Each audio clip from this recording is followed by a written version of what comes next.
یا عبادی الذین اسرفوا، اب یہ جو مخاطبت ہو رہی ہے، یعنی ایک کتنا پیار، کتنی اپنائیت ہے، اے میرے بندو جنہوں نے اپنی جانوں پر ظلم کیا ہے۔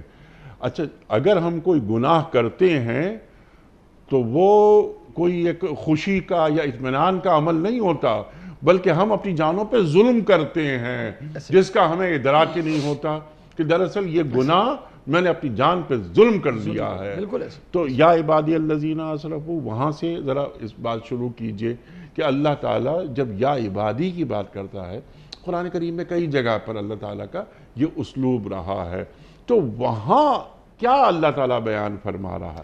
دیکھیں، ایک جرم کے وقت جب مجرم جرم کر رہا ہوتا ہے، ٹھیک ہے، جی جرم کے وقت تو وہ جوش میں ہوتا ہے، اندھا ہوتا ہے، ٹھیک، لیکن جرم سرزد ہونے کے بعد پولیس کا خوف، گرفتاری کا خوف، عدالت کا خوف، جیل جانے کا خوف، سزا گزارنے کا خوف، ایک خوف ہے نا یہ، ٹھیک ہے، ایک خوف ہے۔ جب تصور آتا ہے جرم کے بعد جو تصور آتا ہے انسانوں کا، تو وہ دل میں کیا پیدا کر رہا ہے؟ خوف۔